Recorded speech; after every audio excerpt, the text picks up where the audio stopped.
Call the meeting to order. We're going to pull ourselves together. Welcome today's meeting of the Westwood School Committee. We are being recorded by Westwood Media. Is anyone else interested in recording tonight's meeting? Seeing none, why don't we start with the Pledge of Allegiance? I pledge allegiance to the flag of the United States of America and to the republic for which it stands, one nation, under God, indivisible, with liberty and justice for all. Great. We will start with the superintendent's report. Okay, great. Thank you. My superintendent's report is pretty brief tonight. We've seen a lot of each other, so I don't have a lot of updates. But I just wanted to follow up on last meeting when I mentioned the Student Opportunity Act plan that we need to submit to DESE by April 1st. I did have an opportunity to hear the commissioner last week. I didn't get a whole lot of new information from him other than what I had told you. I would say that I did confirm that we definitely will be in the short form on that bifurcated process. The short form is for any district that is receiving less than an additional 1.5 million, and we are slated to receive well below that mark. In fact, 35 districts are getting 85% of the money, right? So it's intended to kind of make some adjustments in the funding formula. So they said that the template for the plan would be out this week, but I have not seen it yet. So I am still waiting for it. There will apparently be almost a menu of research-based options. And the way he explained it is if a district chooses to take one of those options, the plan would automatically be approved. If we decide to sort of order off menu, we can do that, but then we have to submit a plan that goes through an approval process. So hopefully that template will come out, because if I can get it, if we can kind of talk about it and get it done by next Friday, we could have it in time for the February school committee meeting. Great. Great. Okay. Any questions? You mean we don't have another January one? Oh, yeah. That's it. We've reached the end of January, Carol. Let's do, we don't have 48 hours, so I guess you're right.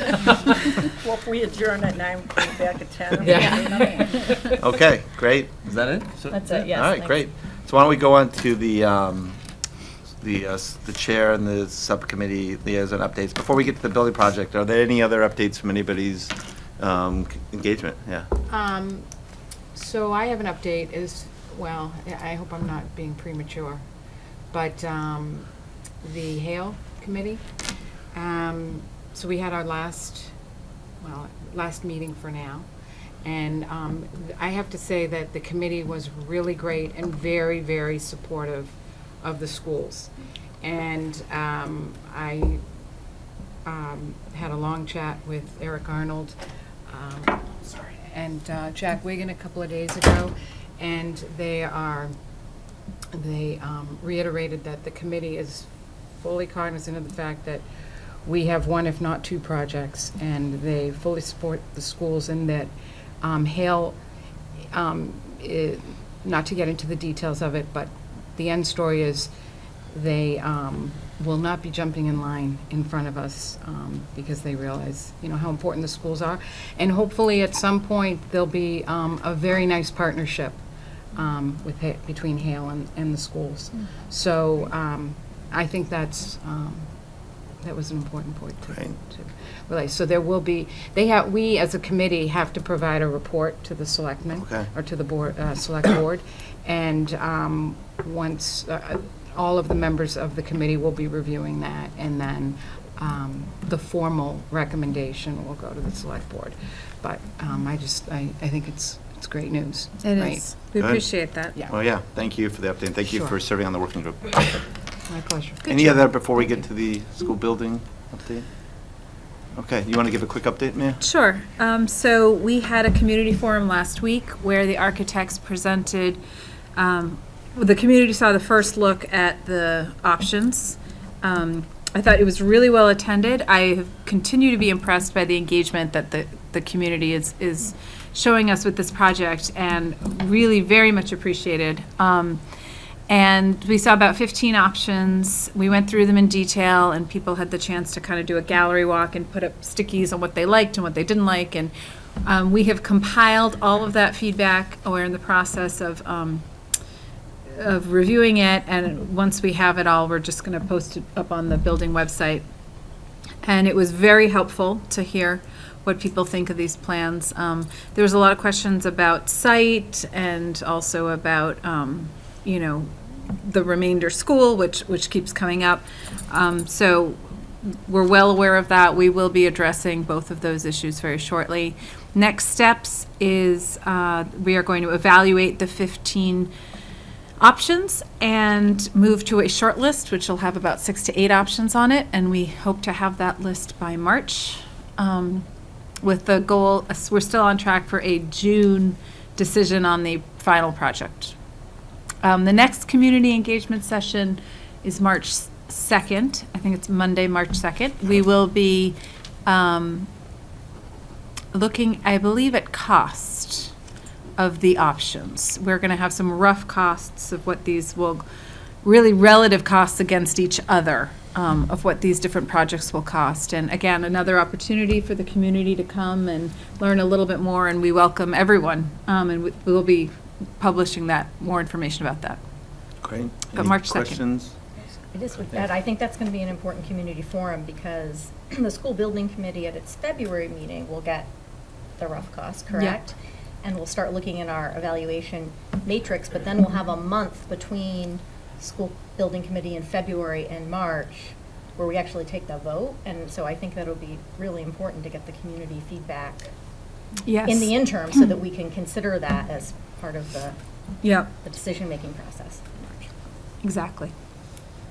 Yeah, good. I mean, I think Jordan Whittier commented that typically the town gets like 20 people, and we got like 70 or 80 the other night. But I think Yeah.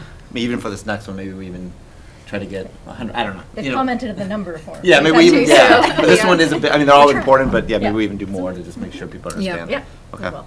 great. Good. Any other updates? Okay, great. Why don't we go to public participation? So public participation is opportunity for residents to comment or make questions of the committee. Please address them to the chair and state your name and limit it to no more than 2 minutes. Is there anyone who'd like to make public participation tonight? Okay, seeing none. Why don't we move on to the highlight of tonight, the presentation of the budget. Great, thank you. Okay, well, I'm pleased to present the FY21 proposed budget to you. The plan for tonight is that I'm first going to speak about the operating budget, sort of highlight things that I think are important about that budget. And then we'll transition to capital budget, and Lemma is going to speak to the capital budget. And then thirdly, we just want to loop back and talk about a couple of other things that are interesting about the budget process this year, unrelated to either of those two.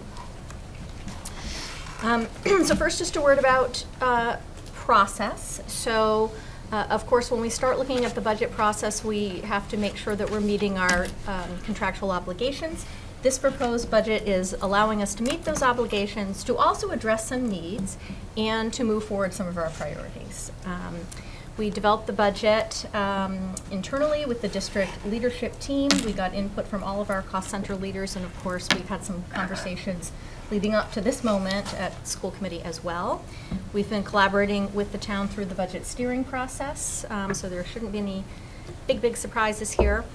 And, as always, I think that budgets should ideally tell a story and sort of represent what the priorities and values of the district are.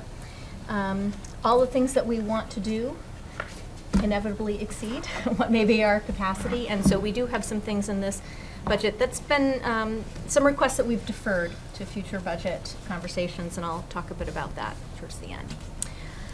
So here's the quick snapshot. The proposed FY21 budget is a 3.6% increase over FY20. And I'm just going to put that in a bit of a historical context for you. So that's pretty in line with where we've been the last few years. I keep showing this chart extending back to FY16 because I think that's an important part of the story. So back in FY16 and FY17, you can see we had two very substantial budget increases. And that was when new revenue was coming online with the University Station project, and so we got kind of big boosts in our operating budget then. And of course, I think it's important to realize that those big increases now exist as part of the base, right? So they're sort of forever increases.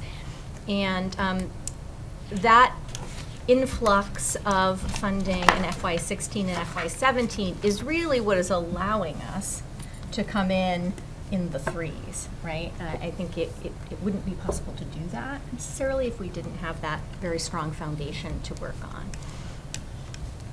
How long do you think you can hold out? Oh, that's a good question, Josefa. We keep asking that. So we keep projecting it out. And I mean, I will say, you see it's 3.3 and 3.4 and 3.5. Okay, so that has not gone unnoticed by us, but we've assessed things, and we don't think that necessarily we should expect a big jump in the near future.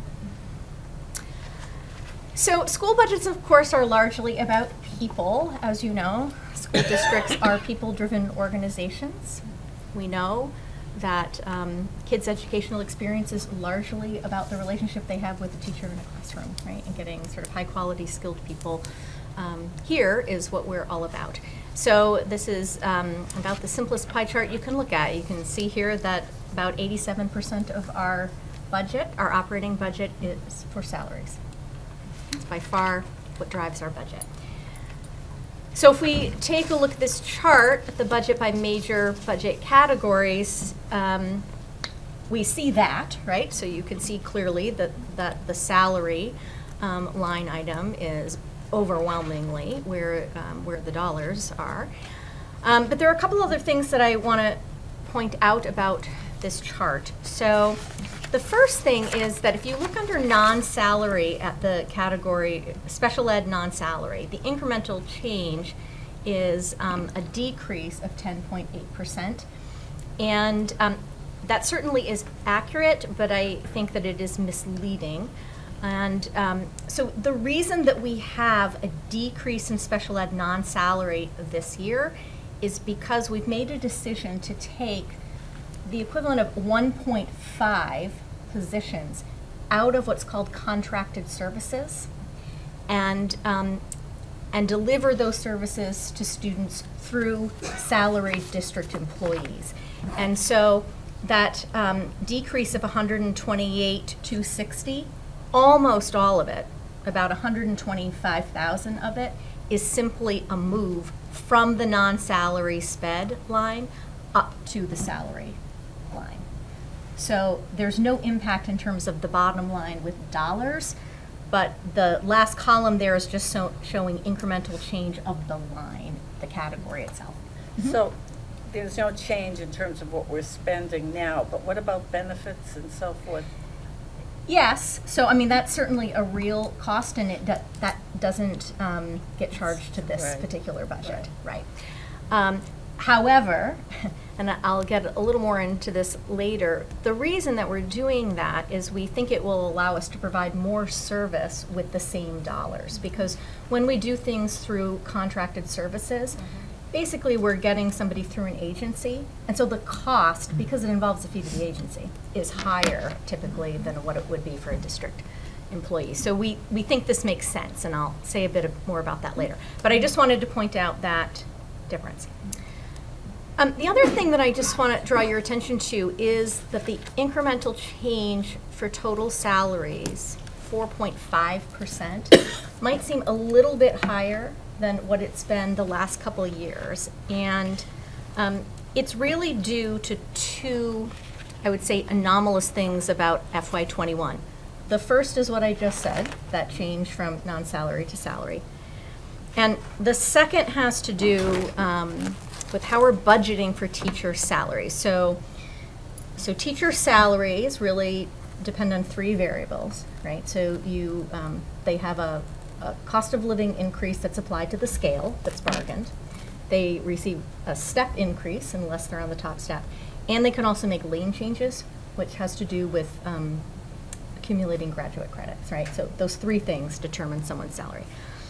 So historically, we've been able to budget for step and COLA, but there's been no provision for people to notify us in advance about the fact that they were going to make a lane change.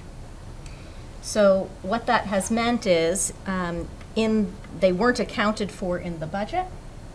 So then when fall arrived and people come back in September and say, hey, I'm changing lanes and get a raise, what has to happen is in the next fiscal year, we have to then backfill those lane changes when we calculate level services, if that makes sense.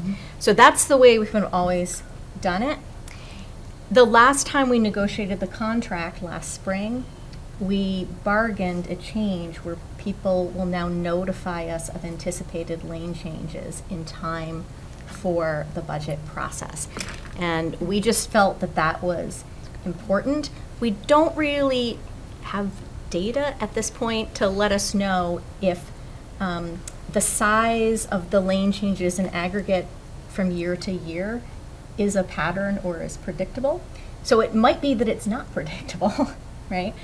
And so what this does is it takes the guesswork out of it and allows us to actually budget for it. So in theory, let's say, Yeah. in theory, let's say, whatever the number, say it was 200,000 lane Yep. change. And if next year that was the same, in theory, this is a one-time hit. Is that right? Yes. Assuming it's the same. So that's the so Yes. that is Okay. exactly it. So the anomaly in FY21 is it's almost a double whammy in the budget. So we still have to backfill for Right. FY20 Yeah. And you're gonna because do people made both. lane changes, and we've applied $160,000 that we know will be lane changes. And so it's almost like a double hit this year, but it should normalize next year, and we think normalize in a way that is much better from a budgeting perspective. So the long and the short of it is, if you take those two FY21 anomalies, that is actually a 0.7% increase on the salary line, right? So without those, it would be 3.6, which is just where we were last year. And the year before was around there too. 3.8 the year before. So Does that next make year, we sense? anticipate being back down there. We hope, yes. Or if we're not, it won't be for that reason. So I just wanted to explain that because that number may Yeah. leap out when you look at it historically. Okay. So, first thing we want to talk about is general education. I want to point out that when we say general education is a big umbrella, and it includes all students, including students who are in special education, right? So this is relevant to all of our kids. So we typically make changes in staffing levels in gen ed related to two things, either related to enrollment or related to some kind of strategic priority that we're making. And so in FY21, we are not recommending any changes in general ed staffing levels related to enrollment. This is quite different than the conversation that we've had over the last couple of budget cycles, where shifts in enrollment have very much been impacting our staff.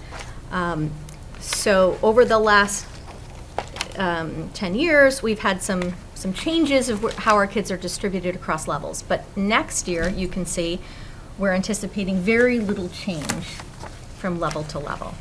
So we're going to keep staffing levels where they are. You can see that the elementary enrollment is anticipated to go down a little bit, but because we have 5 pretty small elementary schools, you know that an increase or a decrease of just a few kids in a particular grade level in one school can change how many class sections you're going to have, right? In a way that, say, at the middle school or the high school, those schedules are so much bigger and with more variables, it doesn't, you can absorb that kind of change. So given that kind of variability, we're proposing maintaining elementary staffing at the current level. And we'll make decisions about how to allocate that staff after the kindergarten enrollment process is complete and when we think the numbers have stabilized. Truthfully, we probably will hang on as long as seems reasonable before making decisions about how to allocate the sections, clearly in time for the hiring season. But the longer you hold on, the better information you have to make decisions. So that is our plan. Mostly it's about kindergarten at this It point. makes sense from our conversations. There's even a highly unusual, even compared to variability, this Yeah. year there's a lot in the kindergarten, even more so than, is that fair? Even Yes. more than some past years? Is that Yeah. fair? Yeah. We have some real differences in what the census information tells us about who's eligible for kindergarten and what some of our enrollment projections have been. And so given those differences, I think it's prudent to keep staffing level the same and sort of hang tight, see what happens. So that's for this year, but of course, we always keep an eye on enrollment trends, and we continue to look at that. So this is, on the left, we have a 10-year look back at the district enrollment, and you know, the point of that bar chart is just to say that the district enrollment, it goes up, it goes down a little bit, but pretty much it's been fairly stable over 10 years. If you look at the line graph on the right, though, so the top line, the green line, is the district enrollment, and then I've broken up the enrollment by level. So the red line is secondary, 6 to 12, and the blue line is elementary, K to 5. And that's what we've been talking about the last several years in the budget process. So our elementary enrollment has been declining for 10 years, and the secondary enrollment has been going up, and that's that bubble that we were saying was making its way through the district. But we are about to reach sort of the nadir for the elementary enrollment, and then you can see the projection is that's going to start to climb, and secondary is going to go down. And it appears that there may be kind of a 20-year cycle in enrollments. And so I don't know for sure what that's about, but I think it probably has something to do with when people buy houses and how old their kids are, and then they raise them, they graduate, and they sell them to somebody who's got a young kid. So, but the point of this is that, you know, we're thinking about enrollment for FY21, but we're really projecting out for the future, and we need to keep an eye on that, certainly in terms of the building project, which we are fully accounting for, and also just anticipating what the needs might be in operating budgets going forward. So that's staff related to enrollment. In terms of strategic priorities, the good news is that the last budget, the FY20 budget, really provided us a very good foundation for FY21.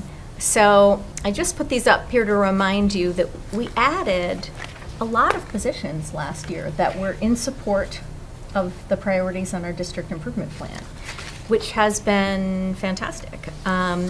And so coming into FY21, we had a lot of things taken care of. So our proposed staffing changes related to strategic priorities are relatively modest. So we are proposing adding a 0.5 FTE middle school ELA specialist. And this will allow us to expand a pilot that we've started in grade 6 this year to do some structured reading intervention. This is related to some of the things that we talked about when Allison did her MCAS report. I should note that this will actually be a full-time position. So this is part of that contracted services change. We have the equivalent of a 0.5 FTE contracted services position. We're going to convert that to a district employee, put it together with this 0.5, and make it a full-time position.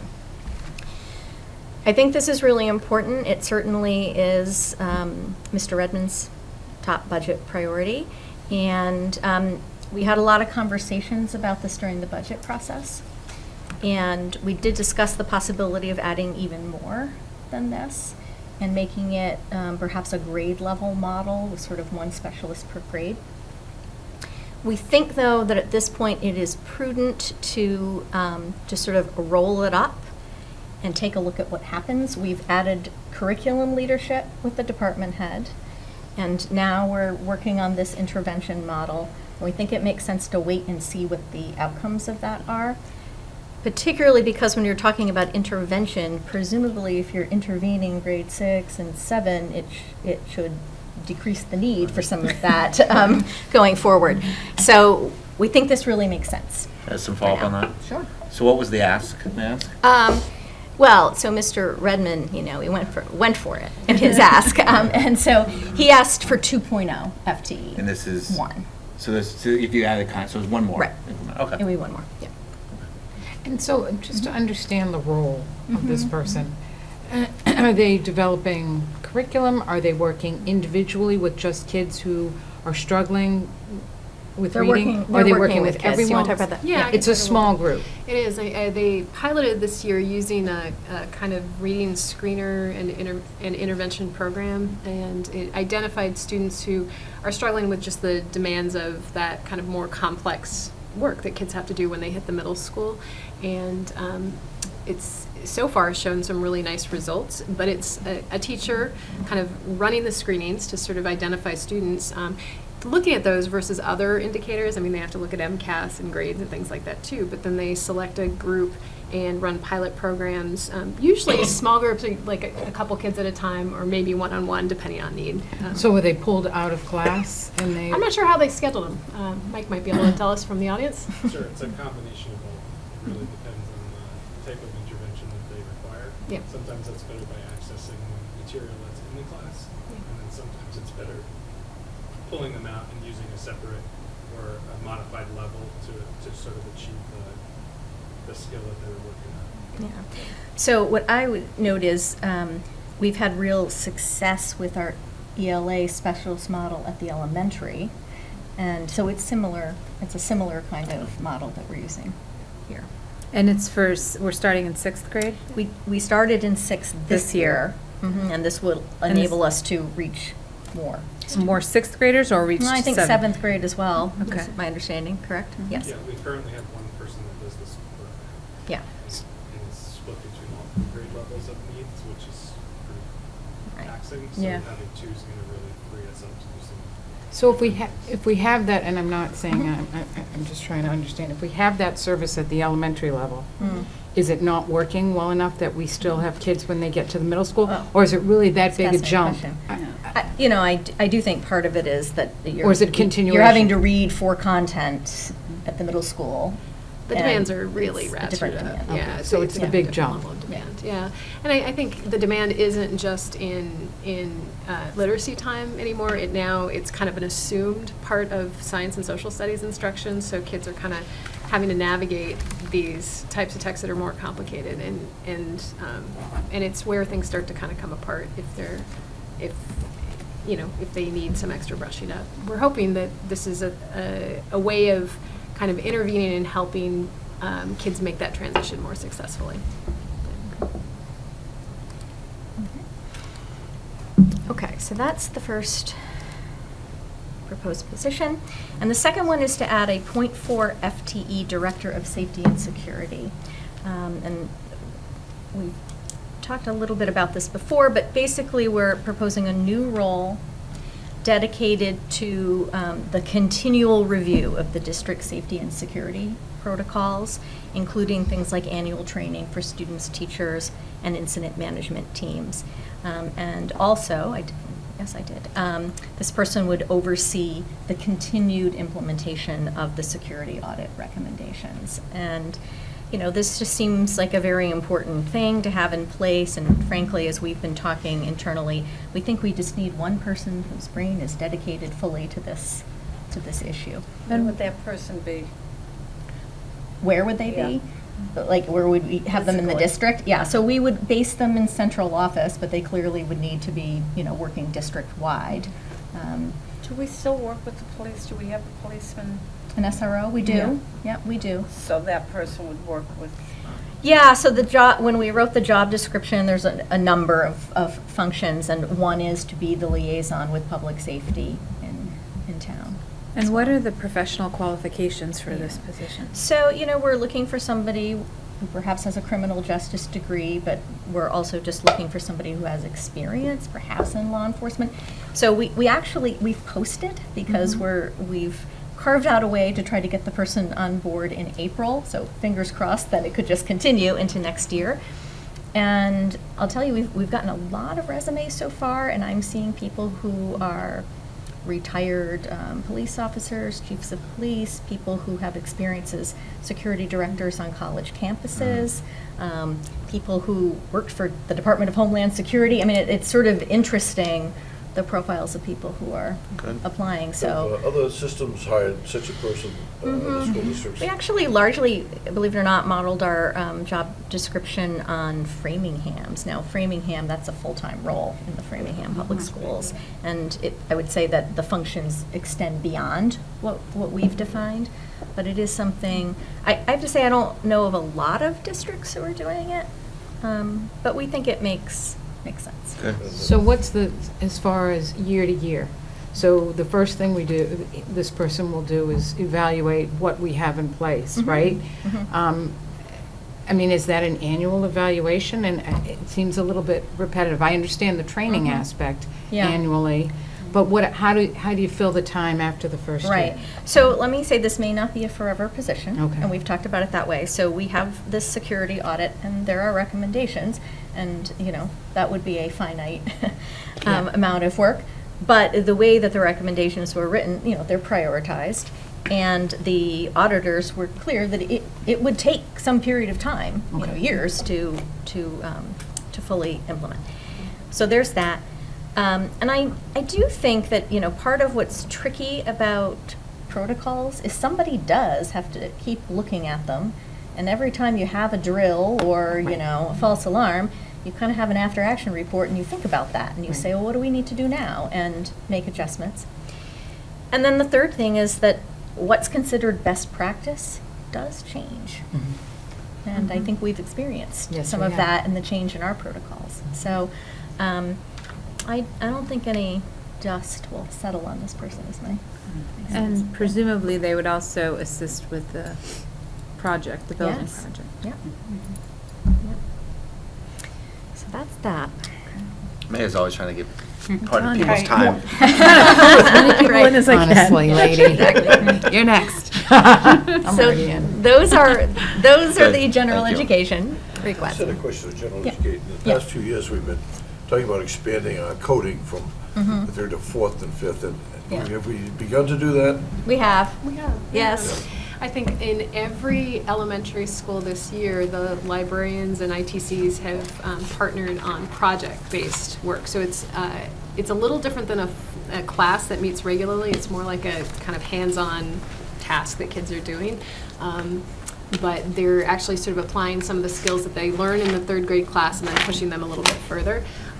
So that's kind of where we are so far. Steve and I have had conversations about kind of what the next step is, and I think we're thinking a lot about that, particularly with with the building project coming online, since it sounds like part of that project could be real dedicated space that could be used, and that opens up some doors for us to really think about it differently.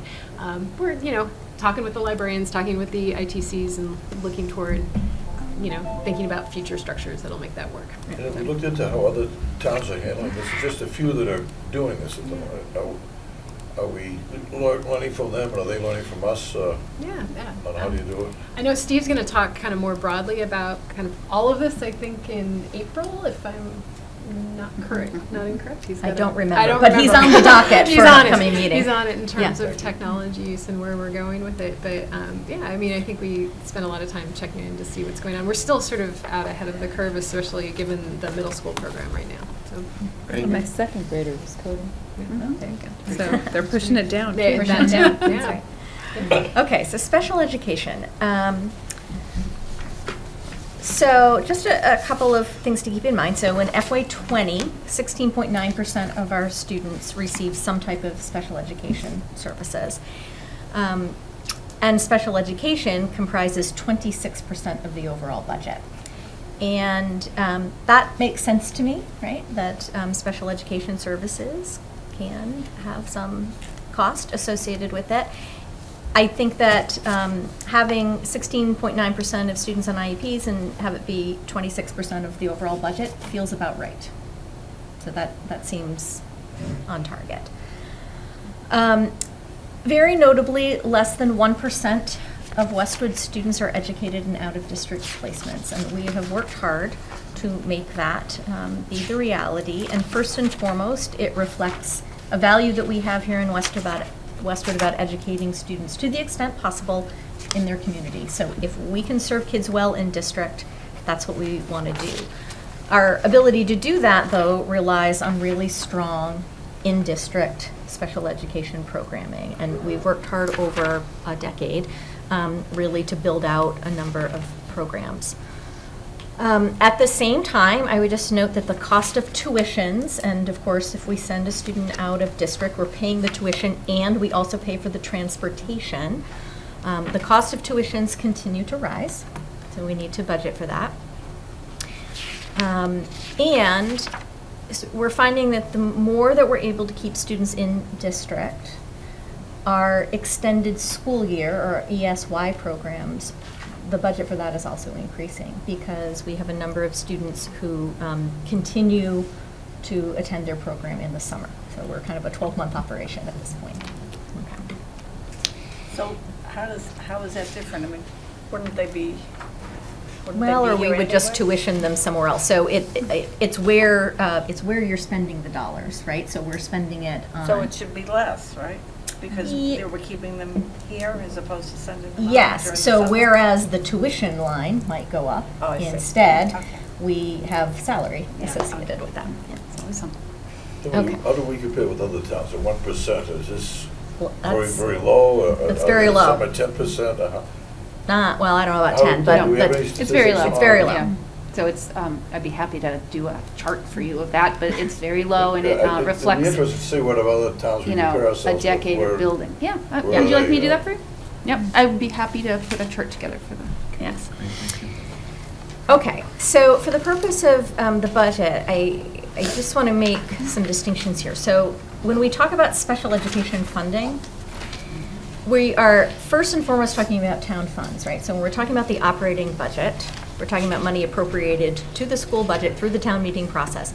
And that is the bulk of how special education is funded in Westwood, right? Most of our spending. I'm going to take a flying leap and say 90%, but Lemma might disagree with me. No, it is 90. 90%, okay.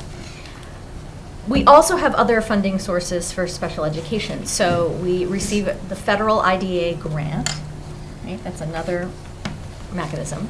The amount of that grant varies from year to year and has to be estimated during the budget process. Luckily, the amount that we've gotten from that grant has been pretty stable and predictable over the last several years. The other factor, though, is the circuit breaker offset, which I know you're familiar with. So this is state funding that provides partial reimbursement for very high cost special education placements, right? It involves a claiming process.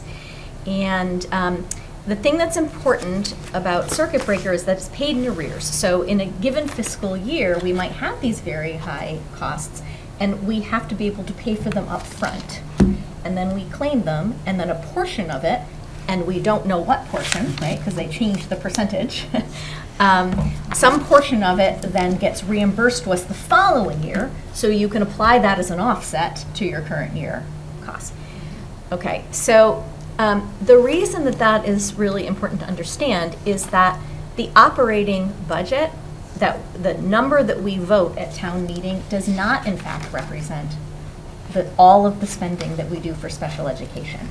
So we spend approximately $1.6 million between the federal grant and the circuit breaker reimbursement that isn't included in the bottom line number that's voted at town meeting, right?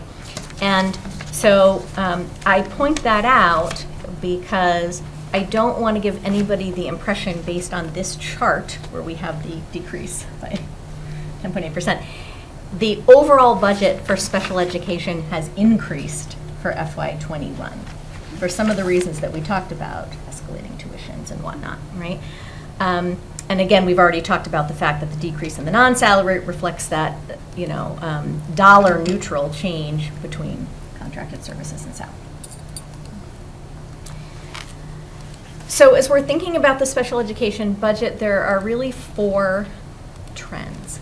And I would say that these are the issues that we have heard about again and again from teachers and principals. And I would even observe that in the FY21 process, I felt like these themes, like you could not fail to hear them. They came up again and again.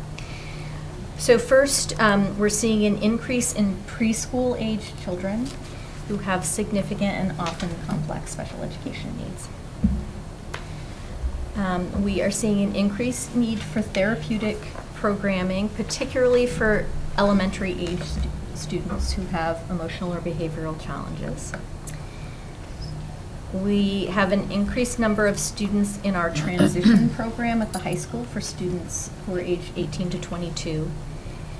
And then we're seeing an increased need to respond to students experiencing acute mental health issues who may then require a short-term out-of-district placement. And as Abby and Allison and I are out talking to colleagues in other districts, I can tell you these are not Westwood trends. These trends are much bigger than Westwood. And our colleagues in other districts are addressing the same issues.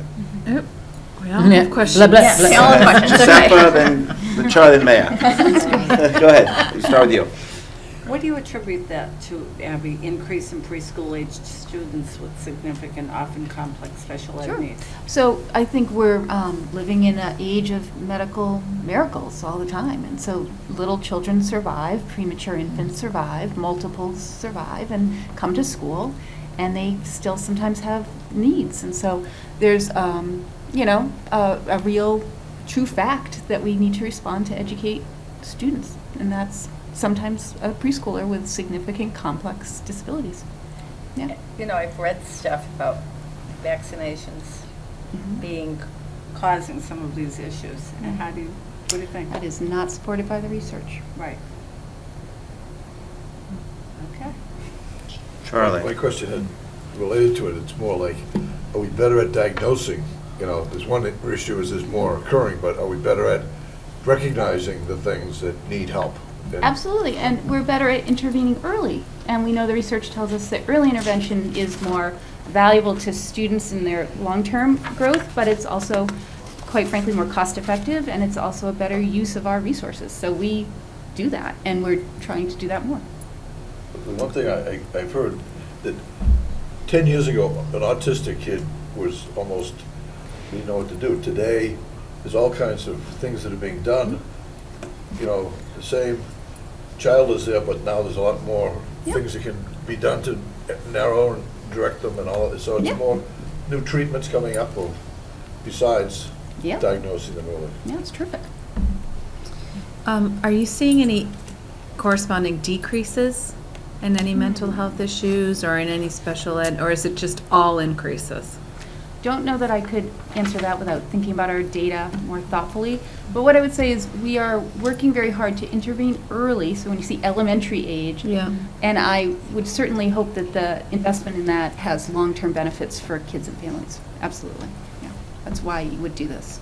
Yeah. And then the increased number of students in the transition program. Yes, it's awesome. Is that because people are learning about the program? Yes, exactly. And they just want they're to choosing stay? stay, and Yeah. it's fun, and it's Yeah. great. It's the best part of special ed, you guys. It's the most creative time. So kids going off to community college, taking online courses, working, volunteering, and it's building that menu over and over again based on students' interests and their career. It's just the most wonderful stuff. So, yeah, it's great. Just a quick one on the special ed advisory panel of the parents. Mm-hmm. And I had a chance to attend some of those meetings, and it was parents helping each other Yeah. to deal with their kids that might have the same issues. And there's so many categories, but that was a wonderful thing that, I know you organized and the parents helped it, but, you know, it helps parents figure out, you know, what you're doing here, but to help them at home help, and that's a wonderful initiative to help the whole, you know, it's the parents working with the teachers that make a difference too. Thank you for saying that, but I didn't organize that. There's a lady in the audience who organizes that all day long, who's awesome. And we partner, and that it's really about partnership, because we can't do that by ourselves, and probably the families need the school for different pieces too, right? So it's like truly partnership. Yep. Yeah. Yes. A little clack. But I would just say from, if you think of ROI and your educational investment, for students 18 to 22, we're talking about college and career readiness for young people with disabilities. And I just want to say that's a historically underemployed group of people. And so that's what you're doing. That's what you're accomplishing. Yeah. No, I think that program's amazing. Yeah. Me too. Okay, so, so now let's talk about our proposed staffing changes in special education. Now that you've warmed us up. So our top priority is to add one FTE elementary ABA tutor, that's applied behavioral analysis. And the purpose is that this position, along with some other reallocation of staff within student services, is going to allow us to increase support for those elementary age students who we think would benefit from our STAR program. And so really what it is we want to expand the capacity of STAR. We think it's kind of at capacity right now, and so we would like to be able to serve more kids there. Secondly, we're proposing adding a full-time preschool instructional assistant, and that's really to provide identified services that are on students' IEPs in the preschool. And then we're proposing adding 2 FTE high school instructional assistants, and one of those IAs would provide additional support in the FLEX program, which is like the high school version of STAR. And then the other would go to the transition program. You know, because that program is so wonderful and flexible, we sometimes need people to go to job sites or community colleges, you know, and so we just sort of need more people to facilitate that. So, you know, I would note that all of these positions are related to what we were just talking about, and all of these positions enable us to serve students within the district, right? It keeps kids here. And then the other staffing change is this reallocation. So we currently provide sort of in aggregate about 1.5 FTEs worth of speech and language, OT, PT, and then that 0.5 reading services that we talked about at the middle school. And sometimes it really makes sense to provide services from contract services, because it could be that the services are very specialized, or just the number of hours needed. It doesn't really make sense to bring an employee on, but we've analyzed this and we think that we've kind of reached a moment where incrementally it does make sense to do that. So it's no change in dollars, but it does impact FTE, and so we needed to show that, that change. So it'll change the FTE, and it'll change where the service is charged into the budget. And as we talked about, the reallocation allows us to do more with the same dollars, we believe, eliminating the agency fee. So that's it for staffing changes. And then non-salary changes in special education.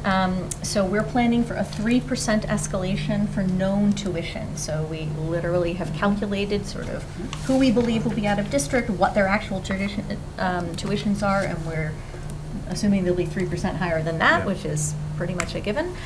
And then we also build for known increases in transportation, and that's related to our transportation contract. So we know pretty precisely what that will entail. So that's operating. So let me just pause here before we turn to capital, if there's anything. Do you want to, Talk I have a about. few questions you want to reserve for the end? Why don't we reserve a comment? Why don't we go through Okay, capital and then great. reserve a discussion at the end? All right, we'll move on to capital. So I'm going to turn it over to Lemma. Okay. So transitioning to the capital budget, what you'll see on the screen is that we use this capital budget primarily for larger technology purchases, such as replacement of teacher laptops or the Chromebooks that students are using. We use it for furniture and fixtures. We also use these lines in HVAC, roofing, and repair for building improvements in these areas. And of course, copiers and vehicles are also areas of investment. And I flagged that in FY19, between FY19 and FY20, you'll see that the total amount that was spent, that we had allocated for capital increased. And that's important because this was a change, and we were lucky that the town was able to fund this at a higher level. And it specifically allowed us to increase what we were directing to HVAC and to our repair and maintenance line. And that was something that was had been deferred in prior years because we didn't always have that funding, but it's an important increase and a good one. So we are able to maintain and really level fund those lines because we anticipate the same level of repair needs both across our buildings, as well as like HVAC work across our buildings. I would flag in HVAC that with this building, although it still feels new, it's now approaching 15 years. And with that, we're starting to feel that in our HVAC system. So this year in particular, we spent some money on repairs in HVAC, and that was something that, given that we've observed that, that's something that we've strategically been budgeting for in the capital funds for the coming year. We'd like to take on something that's called recommissioning, which is it's an engineering term, but it really is a review of our HVAC system to recalibrate that system, to look at any specific repairs that are needed. So we have engineers that come and look at every unit individually and that recalibrate that. So that's something we're looking at in HVAC.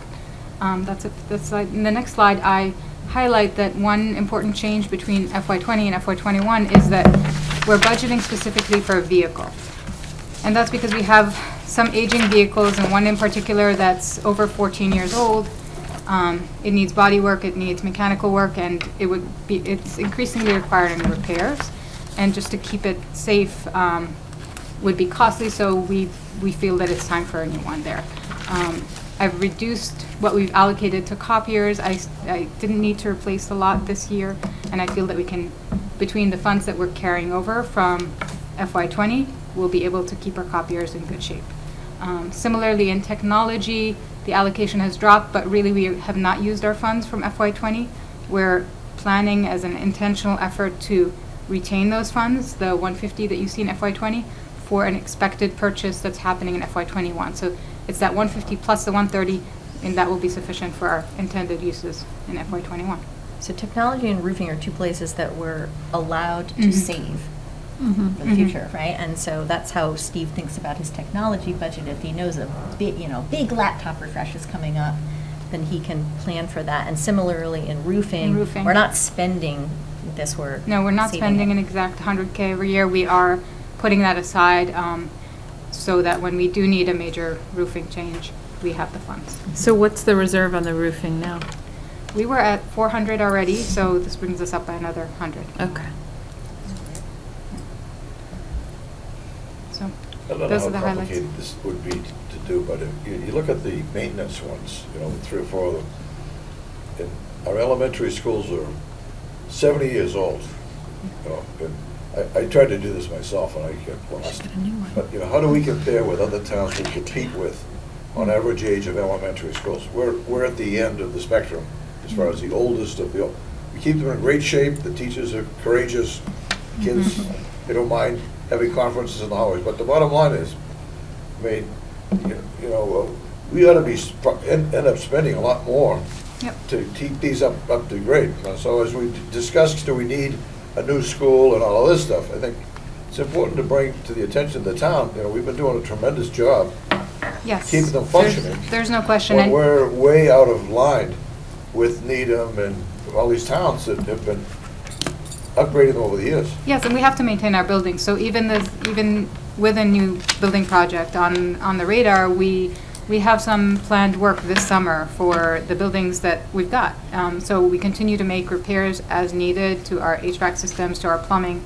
And we try to, be strategic about those choices, but we have to keep the schools functioning and safe. I've often wondered, whether we have a committee or whether we have people, maybe people in the town who do this kind of work, going after grants, for technology, or for research, or for science research, or lab work, and there's money out there, but you need, with everything else we're doing, how do you have time to come up for air?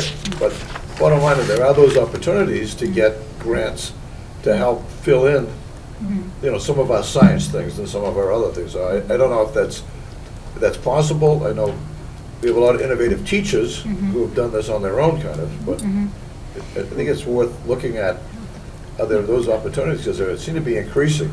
Yeah, that would be, I think I would see that as a complement, but not a substitute for this kind of investment, because the grant will never fund the annual Chromebook. It's something to help out. No, absolutely. So. But, I think, in recent memory, we got a $60,000 grant from the state to do some security upgrades. So there's a concrete example where that was like a significant infusion of capital money. Somebody knew about it to go for it. It wasn't like you know, you're gonna be out there looking for these things. Right. We applied, I want to give a shout out to the Foundation for Westwood Education for funding our virtual reality sandbox project. Those are in construction right now, which is kind of cool. And so we do get some local aid. We did recently put in for about $40,000 to $50,000 grant for a civic engagement project development, and we partnered with Norwood on it. So we're actually kind of trying to find ways to, sometimes Westwood on its own doesn't look like the sort of town that people want to throw money at because they assume there's a lot here. So if we can kind of build relationships with other places. Didn't we talk about the sandbox before? What the Yeah. school committee supposed to have? We're gonna need to. We're gonna roll supposed to have one a out. day Yeah, of it'll happen later this playing year. in the Yeah. sandbox. We're going to Yeah, show you it's what We'll it bring is. one. It's gonna be Yeah. super But cool. I do think that Lemma's point is important. So, I mean, certainly opportunities to get grants can be wonderful, Yeah. but they aren't what you build a, Yeah. they're not what you build a budget on. And Is there any security in that 1.017? Is there a dollar of security? So we had a separate allocation for security No, I work understand, but this year. is there anything in that? I'd say within the repair and maintenance line, some of the work that we do there addresses security How much, issues as you know? well as repair and maintenance issues. Maybe 50,000. Okay. Yeah. But I mean, the remainder is authentic repair and maintenance for our buildings. All right, well, I'll talk about that in the discussion, I guess. okay. Yeah. Save off on that. So that brings Yeah. us to the other request, which is related to that. So, so there are three things that I want to bring to your attention. So, in addition to voting our budget number in February, Yeah. we also need to we need to vote, and there will be a separate vote at town meeting to approve the FY20 Chapter 70 Education State Aid allocation. So we got an additional $160,182 in education state aid, but it was released after the FY20 town meeting, and we didn't have a fall town meeting. And so really we need to, now we need to incorporate that and have that money allocated to the school department. So that will be a vote at town meeting. Secondly, through the budget steering process, we have made a request to have the town fund the special education reserve account at $350,000. This is a mechanism that we've used before. You remember a few years ago that special education reserve fund account was set up? There was a change at the state level, and we had set up that account. And so the way that we contribute to that reliably is that we go after Medicaid reimbursement. And so all of that money automatically goes to the special education reserve. But then periodically, we've made these appropriations. And so really what that is that, you know, we have budgeted in the operating budget for known tuitions. But it's very likely that there will be some unknown tuitions. And you know, we've chosen $350,000 here. That really represents the approximate cost of one residential placement and one moderate day placement. And so what this does is it gives us a mechanism to respond when we need to, but we don't end up sort of busting the operating budget by creating a huge increase, which would then mean we would have to eliminate some other things for something that we don't know if it's going to come to pass or not, right? So it's a mechanism we use, and in fact, this year we will be accessing that special education reserve to cover some short-term tuitions that came up. So what would happen is that would have to also be voted at town meeting, and then during the year, if we have a need to access it, it requires a vote of the school committee and the select board at that time.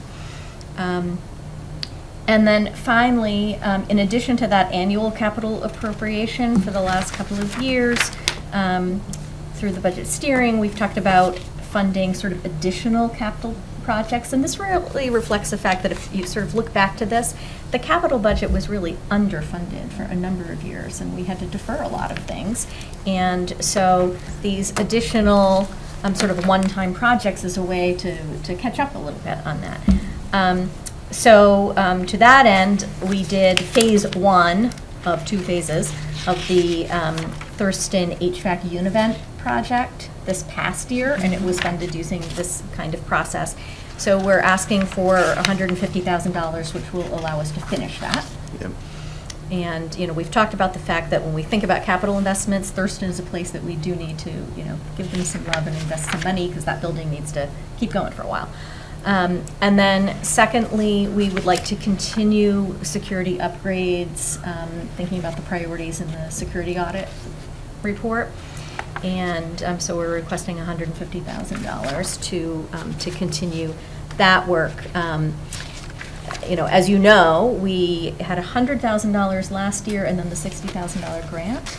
And that did allow us to do a lot of things. We were able to upgrade the lock sets and all the classroom doors across the district, which was an important priority, and then upgrade some video intercom systems at school entrances, some additional security cameras, installation of monitor screens in the school main offices. We installed some emergency call buttons in strategic locations. So we've been able to make some good progress, but it's expensive stuff and there's more to be done.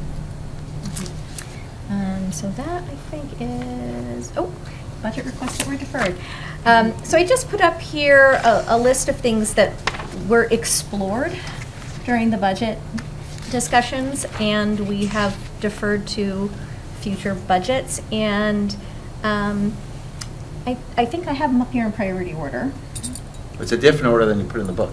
It is, because I just put them in the book. Okay. And then when I was doing the slides, I thought, they might ask me this question, and so I put them in priority order. You don't think I paid attention to I was that going book? to say, that's a good catch. I'm impressed.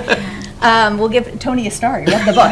So I think that, the thing that we really talked quite a bit about was if we should expand the capacity of the peer program at Downey, much like we're talking about STAR. And ultimately, we decided that STAR was what we wanted to prioritize, but I think that this is very much on the horizon. I would anticipate seeing that come back next year.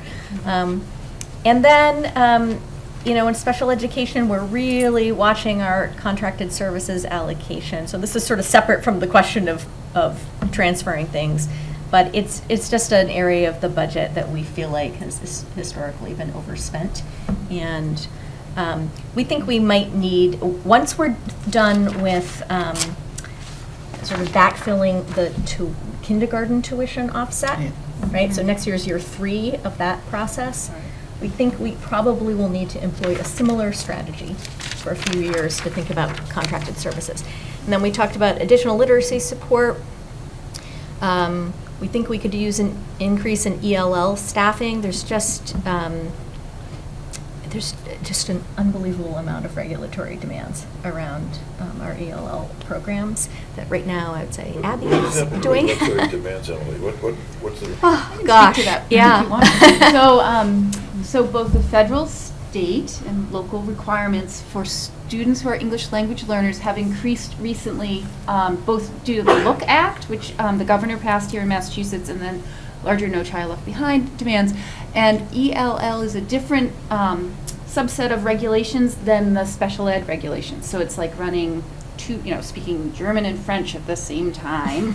And it has a infrastructure all of its own, and it requires someone to really get to know that infrastructure and learn how to communicate with the federal, state, and local powers that be. And you have to stick with it every day.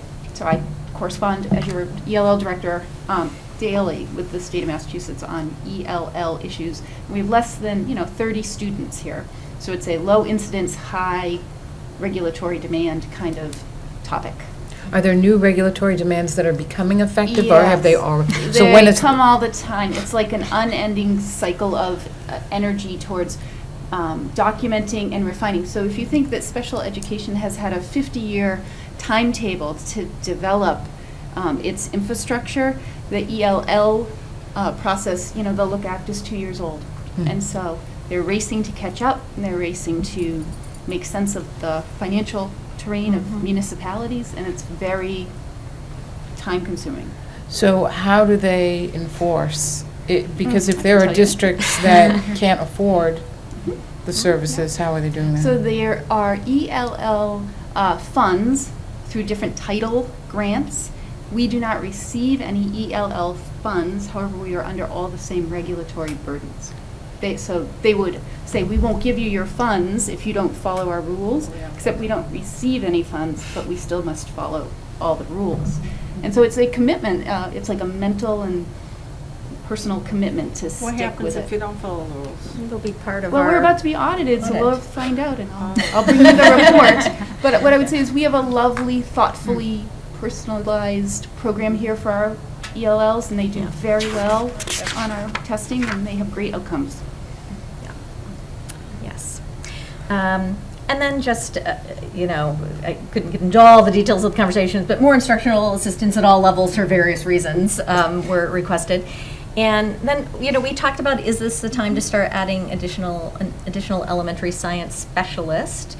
Clearly, we're very invested in that area, but we think that the answer is no, that actually this is not the year to do it. But we may be talking about that in some future time, not so far off. So that is where we are, and then how does Westwood compare? We always like to kind of look at how our per pupil spending compares. I'm realizing a flaw in my title here. So this is, the communities along the x-axis are Boston Magazine's top 25 high schools for 2019. So I just took that as the comp for what it's worth, right? And then the district per pupil spending, it should say is FY18 though, because that's the most recent data available. So you can see that Westwood is the green star, and the red dot is the state average. So I look at that, and our per pupil spending, which I should have written down the number, but it's 18,000 and something, is pretty much the median of this comparison group, and it feels about right to me when I see sort of whose company we're in. Our per pupil spending is about the same as Needham's. It's kind of aligned with Lexington and Wayland. So that seems about right, and I think represents, I would say, a good value, a good return on the investment. Next steps, just in general, so we have a meeting on February 4th with the FinCom Education Subcommittee. We'll be presenting the school department budget to the entire FinCom on February 11th. And then, of course, the school committee has its budget hearing on February 13th. And then the FinCom will be holding its budget hearings throughout March, all leading to annual town meeting on May 4th. Thank you. All right. Questions, comments? I have one question. Sure. On the special education reserve account. Yes. If it's funded Mhm. and we use the funds in this year and deplete it, Mhm. is the idea that we go back to town and ask for, are we going to continuously replenish it? Yeah, maybe. I mean, so right now, I'm not sure what's in the account right now, but it is about 400? It's a little bit over 400, Okay, yeah. a little over 400, and we We know will we're use going to it. spend, I don't know how much of it, but I don't think all of it. 200 potentially this year. We'll have more clarity by the end of the year Mhm. on what we'll need. Yes, Yeah. but we certainly have indicated that, yes, Mhm. that would be the plan, and by statute, you are allowed to have up to $1 million Okay, in there. okay. I'd just like to Charlie. thank Mm. Emily, you and your staff for, number one, putting together, I think, a great document, and also explaining it very nicely. And Tony, for all the meetings you went to, educating the town officials. I think that's nice to have them appreciate what we're doing, and I think that comes out of it. I'd like to follow up on one of Josepha's suggestions as we get into languages. And we briefly mentioned it before, but Nobody I- wants to hear it, Shelley. I'd love to see a little research Thanks, with our Chinese friends who do Yeah. on Sundays, they're teaching Mandarin. Yeah. And just get some details, and then send it out to parents, you know. This is a language of the future that's available free, right here at our, and just so that people know about it, you know, because a lot of kids are in the third and fourth grade are beginning to study Mandarin, they can learn it right there, and we don't need to do it here. And you know, I'd also get that upper end of the competitive communities that are spending 100% more than us. I'd just someday like to maybe get an idea of what are they doing with it? Maybe we're doing it more creatively. Maybe we're smarter in doing it, but what in fact are they doing, you know, with all that extra money? Yeah. Well, I Are they mean, wasting it, or are they? I mean, Weston is like. I can answer some of it. I mean, Weston's just an outlier, right? And, yeah. And so I don't think we're ever going to be Weston. That's clear. Right. I mean, some of it, honestly, 87% of the budget is salaries. If you looked at their teacher scale, I think you could probably do some math that would impact that per pupil spending quite a bit. And beyond that, though, they may be doing all kinds of things that we don't But we are pretty competitive, aren't we? That I think Yes.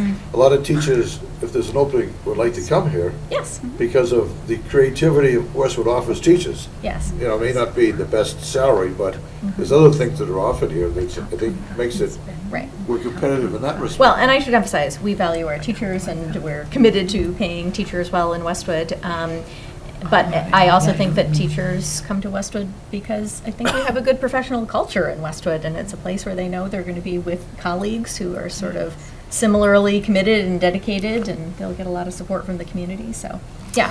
I had the chance to talk to, when I first joined the school committee, to some principals, and where did you come from and all of that, and the feedback was really very, very interesting, that they were at great school systems, but when an opportunity in Westwood came up, they wanted to come here because the culture, support for teachers, to be innovative, and I think that's, Yeah. you know, something that should be appreciated. Yeah. Excuse me.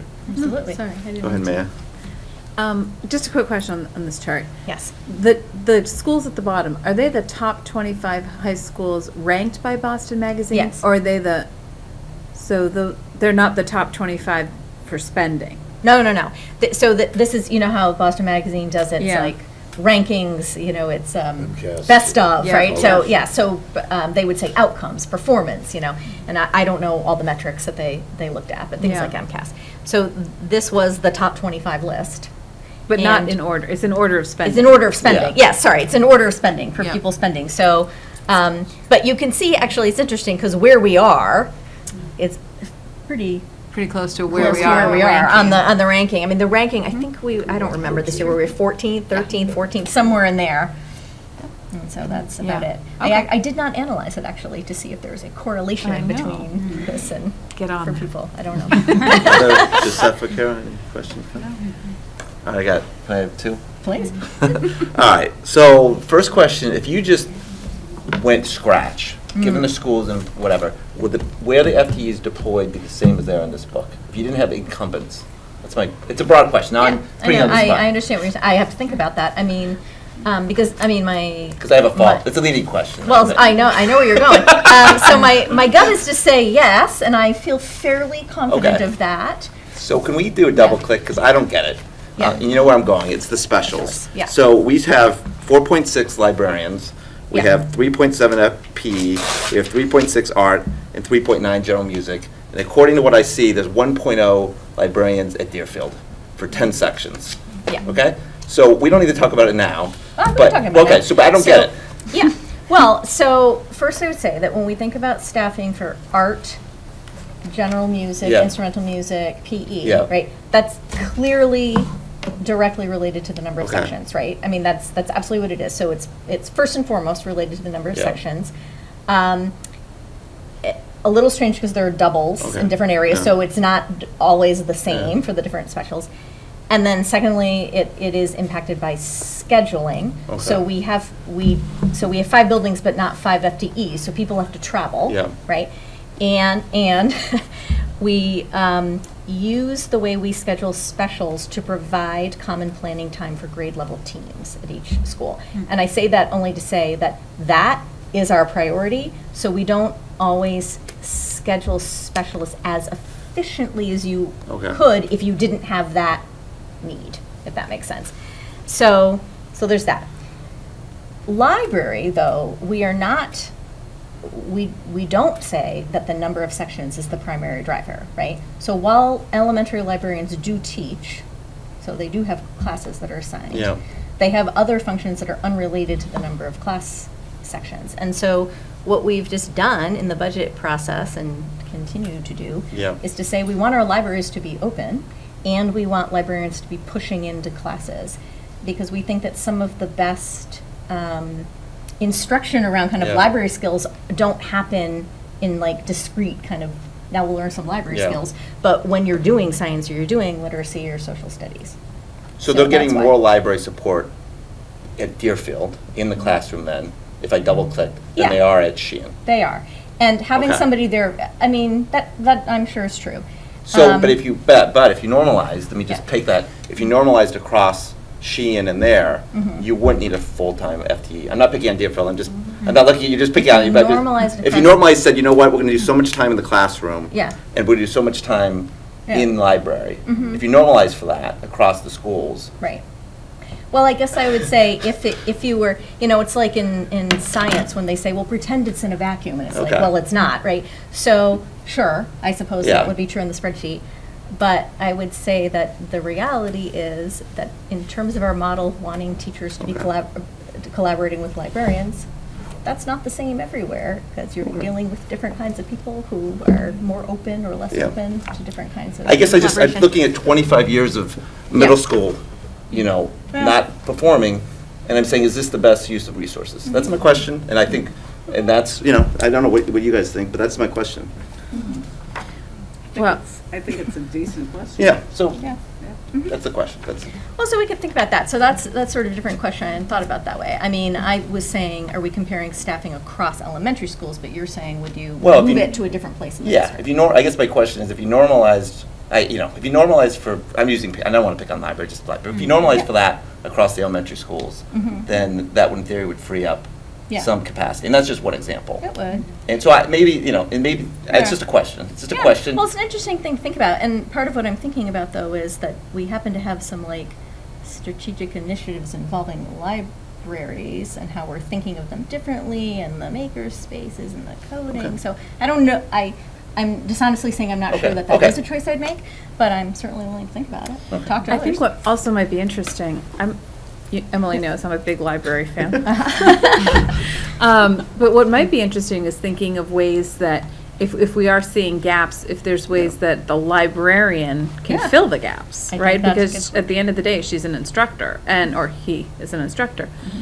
So instead of sort of saying, let's normalize and start, shifting and Yeah. Yeah. because if you do normalize, then correct, Sheehan and Deerfield would have the same amount of hours, but Sheehan's library would likely always be open and Deerfield's would not, right? So you lose something. So maybe there's a way to look at the library position Yeah. and sort of get a little more creative as opposed to. So that's interesting to think about, and when I think back, I can think of a time that we did that at Downey, that, I'm looking at Deb there, we had a year where we thought we had a specific group of kids that we wanted to do more intervention with, and that's absolutely what happened. We had the librarian push in for ELA Yeah. for the whole year. So that's So- another way of. Yeah. Yeah, Of another way maybe of thinking filling in the about gap, it. because I see the gap, right? Yeah. Like, Yeah. you can't not, but maybe that's how we could Yeah. at least think yeah. about it. And it's interesting, because, if I think about the building project and the potential for consolidation, right? So, that would be an opportunity to look Okay. at library staffing, so. I don't mean to pick on library, I was just using an example. It's Yes. hypothetical. library. We love And the other one, I would just like to see a double click on the repair and maintenance line. Yeah. You said 50,000 security, can we get it to 100? I don't know, I'm just throwing that out there, I'm just saying, can we double click on, we were 250 2 years ago, now we're at 400. So, given that we're gonna take 2 buildings offline in 3 years, can we double click and even get more for security? So anyway, that's just a Yeah, question, you don't need to, maybe. yeah. I will say that, because we had talked a little bit about that, and we did go back and look at that. Okay. And we think it's tight. I think it's hard, that's I'd why like to see a we're- line item This on is why that. we're making Yeah, that yeah. request to the town Okay, for okay. a specific allocation for security. But I would say that in this year, we spent more on security than what was Okay. between the 100,000 allocated from the town Okay. specifically for that and the 60,000 for the grant. We exceeded that 160. Okay. So we're definitely doing what we need to do in a timely way and prioritizing it when we can, even if that means taking it out of the capital Fair budget. enough. Okay. Mhm. Other questions, comments? Okay. Let's move on to action items. All right. All right, approval of the minutes for January 16th, 2020. Do I have a motion to approve the minutes? I'll make a motion. A second? Second. Any discussion? All those in favor? Aye. The approval of the policy, this is finally, I think, So we're at third reading. But I just wanted to loop back one more time because you had a question for the attorney. And I did go back and speak to her. So this is continuing on the question about bus drivers. And I think that the suggestion, I think it was Maya's suggestion, was that could we put some language in the policy that says that we would require something in the contract with the tour company about background checking the local bus drivers. Okay. So I went back and I spoke to the attorney, and her recommendation is that we don't. make that change in the policy. She thinks that we should leave it as is. And we talked quite a bit. Basically, she said that, as the person who for multiple districts often reviews the contracts and negotiates them, bottom line, she doesn't think that's realistic to think that we would be able to do that. And she thinks strongly that policies shouldn't be sort of aspirational, but should reflect something that we think really we can implement. And we said, well, how do we address that situation then? And we feel comfortable that, one, we have chaperones who supervise kids, and two, that we have a rule that we call the rule of threes. So on our overseas trips, kids are required to always be in groups of no fewer than 3 students, so that we do have some other mechanisms in place. So that's her recommendation, and I think I agree with her recommendation, having taken some of those trips myself. So I'm curious. Yeah. So the suggestion was, we add language in the policy Yeah. that says we will make, in our contracts, make a request that they, either they provide evidence of background checks, or they provide us with the process, or somehow address their policy regarding background checks. And if they say we don't have a policy regarding background checks, then we could make the decision that, okay, they don't have a policy, but we've used this company for 75 years, we're comfortable going forward. I'm curious why she thinks that language would not be, we couldn't put that in the policy, because it may or may not translate into the contract, Yeah. but it would trigger us to ask the question. So I'm going to tell you what she told me, and then at that point I'm going to say probably we should have her come and tell you directly, so it's Okay. not me trying to interpret. But Okay. basically she says that when she's reviewing contracts, that we would push back and say that we would expect them to provide evidence and some kind of background checking of the tour leader, right? So that's their employee in the foreign country who is in charge of our trip, like our tour director. And she thinks that is in fact reasonable and realistic, but they're employed by the tour company. But what happens is that on a given trip, you might have multiple bus drivers, right, because you're going over geographic distances, so they tag off, and that they aren't employees of the company, right? They're like subcontractors of wherever. And she thinks it's too far removed to get that into the contract. Right, but wouldn't the tour, the company we're contracting with, wouldn't we expect them to have subcontracts that would require background checks? Or would we not? I think probably Angela should come in and talk to Yeah. you I directly, think I would like to because talk I don't to her want about to, this. make things up. Yeah. So why don't we take, you want to table, why Yeah, don't we we can table, table why it. don't we table the approval? Sorry, until- guys. No, we're I'm not. digging in on this No, one. no, why don't we table the approval? Yeah. And either have her come in or, I can just ask her if she can Yeah. come to, it's not incredibly urgent, although I will say, I do sort of have a dream that we'll get the policy in place before the next round of okay, so maybe we. trip requests February. come in, so, yeah. Also, it'd be worth checking out what other towns do. Well, I You guess know, this is is what that, I'm saying, that, really she knows what other towns do, And because she's she's saying that's negotiated what for they other do. towns, and so that was, Okay. Why don't we table it and- experience, so yeah. we'll table it, yeah. All right, final one, and I guess I can read this motion because John, unless you have it in front of you. No, I do not. John sent some official language. So the next one, actually, maybe you can, is to appoint, yeah. Yeah, so we need to appoint a signatory for submissions to the MSBA. So there are MSBA documents that will require a school committee representative who is duly authorized.